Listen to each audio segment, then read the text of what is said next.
Good evening student, this is Akshay Gupta and welcome to enlightening brains. तो जैसे कि हम लोगों ने अपनी लास्ट वीडियो में कुछ एग्जांपल्स करे हैं related to transpose of a matrix, symmetric matrix and skew symmetric matrix, तो वहीं पे हमारा चैप्टर मैट्रिक्स कंप्लीट होता है। अब आती है बात नेक्स्ट चैप्टर की, जो हम लोग आज स्टार्ट करने वाले हैं, डिटर्मिनेंट्स।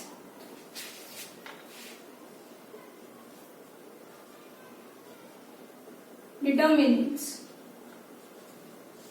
हाँ, एडजॉइंट ऑफ अ मैट्रिक्स और इनवर्स ऑफ अ मैट्रिक्स अभी बचता है मैट्रिक्स में, बट वो चीज हमें कब समझ आएंगी, जब हम लोग डिटर्मिनेंट को समझ के चलेंगे। अगर हमें डिटर्मिनेंट क्लियर हो गया तो वो चीज हमारे लिए सॉल्व करनी बहुत इजी हो जाएगी, क्योंकि इसका यूज उसमें करना है हमें।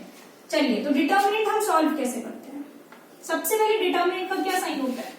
डिटर्मिनेंट का साइन होता है ये। मैट्रिक्स का क्या था? अगर मैट्रिक्स के साइन की बात करें, मैट्रिक्स में ब्रेसेस यूज होते थे कुछ इस टाइप के, और डिटर्मिनेंट में सिंपल दो डंडे यूज होते हैं, अगर सिंपल लैंग्वेज में। अब देखते हैं, अगर हमें एक 2x2 की मैट्रिक्स दे रखी है 4 2 6 1, सॉरी, अब क्वेश्चन आता है, ये पहले मैट्रिक्स है और मैट्रिक्स का हमें डिटर्मिनेंट निकालना है। क्वेश्चन दे रखा है हमें A is equals to this, find the determinant of A। अगर हमें A का डिटर्मिनेंट निकालना है तो सबसे पहले हमें इस साइन में पुट करनी पड़ेंगी वैल्यूज। तो A इज इक्वल्स टू 4 2 6 1। अब देखिए,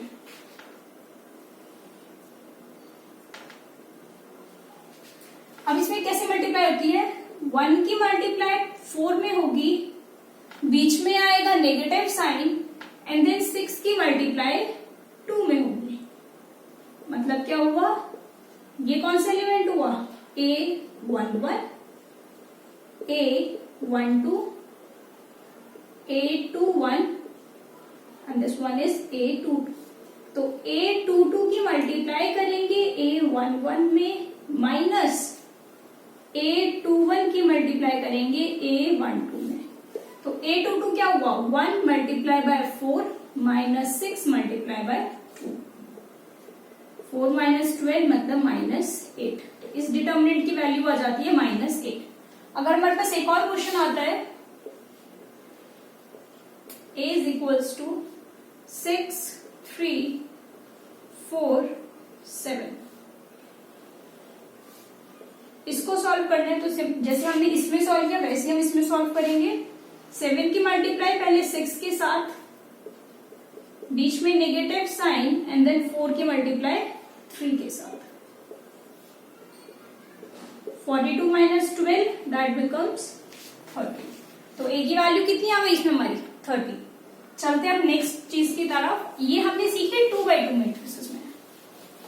अब बात करते हैं, अगर हमारे पास आ जाए 3x3 की मैट्रिक्स, या 3x3 का हमें डिटर्मिनेंट सॉल्व करना है, तो कैसे सॉल्व करेंगे?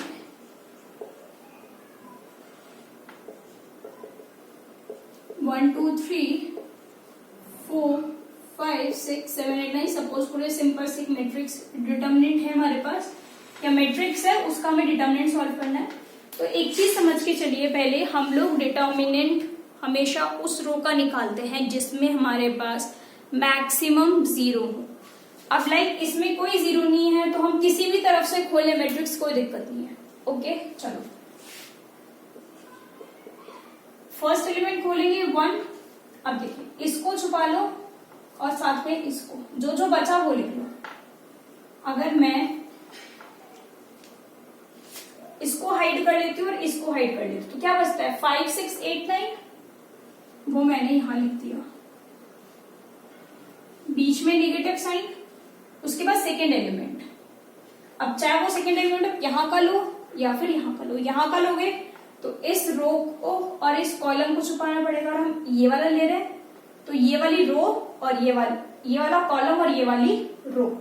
अब देखिए, सेकेंड कॉलम की तरफ कर रहे हैं, सेकेंड कॉलम जाएगा और फर्स्ट रो जाएगी। फर्स्ट रो क्यों जाएगी? क्योंकि फर्स्ट रो का ही एलिमेंट वो है। क्या क्या बचा हमारे पास, 4 6 7 और 9 प्लस 3। इसमें ऐसे चलता है plus minus plus minus plus, alternatives में माइनस आता है। ओके, अब 3 करते हैं, यहां से इसको छुपा दिया और फिर इसको 4 5 7। अब इसको जैसे हम लोग ने 2/2 की डिटर्मिनेंट सॉल्व करी थी वैसे सॉल्व करेंगे। 1 9 multiply by 5 minus 8 multiply by 6 minus 2 9 multiply by 4 minus 7 multiply by 6 plus 3 8 multiply by 4 minus 7 multiply by 5। वापिस में मल्टीप्लाई करके प्लस माइनस कर सकते हैं। ओके, तो चलो अब एक और क्वेश्चन करते हैं जिसमें हमें को डिटर्मिनेंट ये दे रखी है।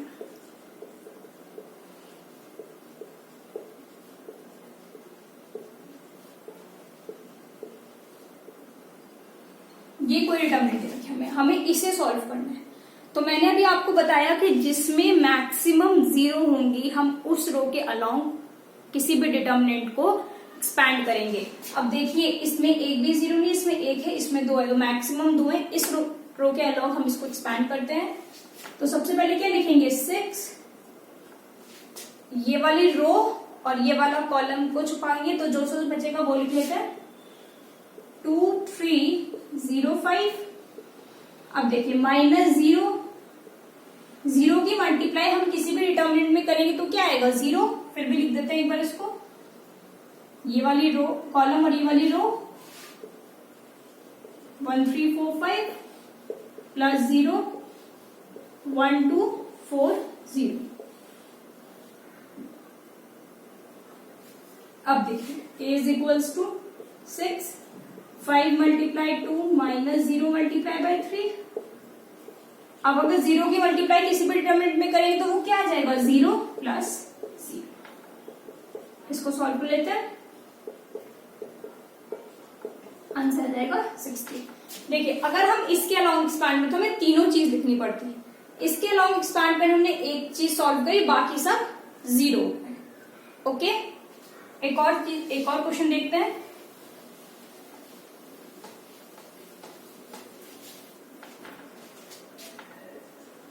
क्वेश्चन है हमारे पास a इज इक्वल्स टू 4 6 0 7 2 0 1 3 5। ये देखिए कुछ इस टाइप का क्वेश्चन है हमारे पास। अब देखिए इस रो में भी 1 0 है, इस रो में भी 1 0 है, इस रो में कोई 0 नहीं है। हम लोग रो के लॉन्ग भी एक्सपैंड कर सकते हैं और कॉलम के लॉन्ग भी एक्सपैंड कर सकते हैं। कॉलम में देखते हैं, इस कॉलम में एक भी 0 नहीं है, इसमें भी 0 नहीं है, लेकिन इसमें 2 0 है। तो हम लोग इस कॉलम के लॉन्ग एक्सपैंड करते हैं अगर, तो देखिए पहला एलिमेंट ये आएगा क्योंकि हम लोग इस कॉलम के लॉन्ग एक्सपैंड कर रहे हैं। 0 वापिस 0 की मल्टीप्लाई किसी में भी करेंगे 0 आ जाएगा। फिर भी लिख लेते हैं क्या क्या एलिमेंट्स आते हैं, 7 2 1 3, क्योंकि इसको छुपाएंगे और इसको छुपाएंगे तो ये बचेंगे माइनस 0। बताया मैंने प्लस माइनस ऐसे चलेंगे। सेकेंड रो में प्लस 5,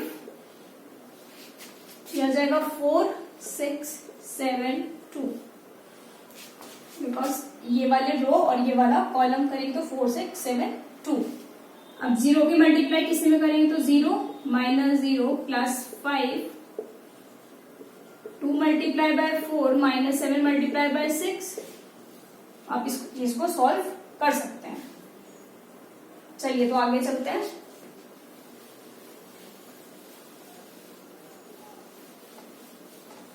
ये बात हुई किसी भी डिटर्मिनेंट को एक्सपैंड करने की। अब बात आती है माइनर्स की। माइनर्स एंड कोफैक्टर्स दोनों चीजों को एक साथ लेके चलेंगे, दोनों ही चीजें बहुत सिंपल है। अब देखिए हमारे पास कोई डिटर्मिनेंट दे रखी है, a is equals to 4 5 minus 7 2 6 0 4 8 2। Suppose करो ये डिटर्मिनेंट दे रखी है। माइनस निकालना है तो माइनस हम लोग किस तरह निकालते हैं? सबसे बड़ी बात तो माइनस जो होता है वो मैट्रिक्स या डिटर्मिनेंट के हर एलिमेंट का निकलता है। ऐसा जरूरी नहीं है कि अगर 0 है कोई एलिमेंट तो उसका डिटर्मिनेंट या उसका माइनर ना निकले। माइनर हर एलिमेंट का निकलता है। तो m पहले रो का पहला एलिमेंट का निकालते हैं। फर्स्ट रो का फर्स्ट एलिमेंट 4 है। इस वाली रो को एग्जैक्ट करेंगे और इस वाले कॉलम को जो जो बचेगा वो लिखते हैं। जैसे वही इस कॉलम को छुपाएंगे और इस रो को 6082 उसको सॉल्व कर लेंगे। 6 2 12। अब बात आती है M12 की। फर्स्ट रो का सेकेंड कॉलम ये वाली, तो ये और ये नहीं आएगा तो क्या क्या बचेगा? 2042 that is 4। M13 first row का थर्ड कॉलम 2648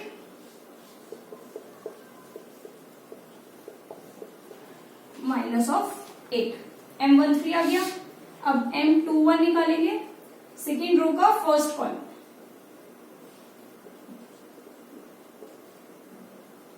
सेकेंड रो का फर्स्ट कॉलम तो 8 और 2 भी आ जाएगा। 8 मल्टीप्लाई बाय -7 तो 10 प्लस 56 आ गया 66। M22 सेकेंड रो का सेकेंड कॉलम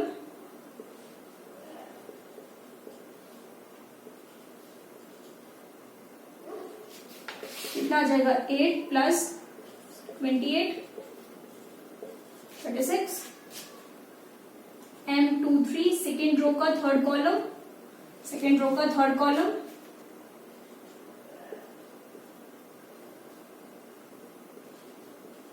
4548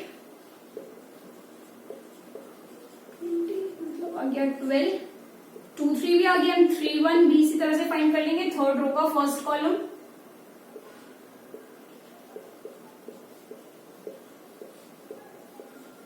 42 बिकॉज ये कितना आ गया? मैं आपको उसको सॉल्व करके दिखाऊं। 0 -7 मल्टीप्लाई 6 42। M32 आ जाएगा थर्ड रो का सेकेंड कॉलम 4 - 7 थर्ड रो का सेकेंड कॉलम 4 - 7 2 और 0 इसमें आ जाएगा 14। और M33 थर्ड रो का थर्ड कॉलम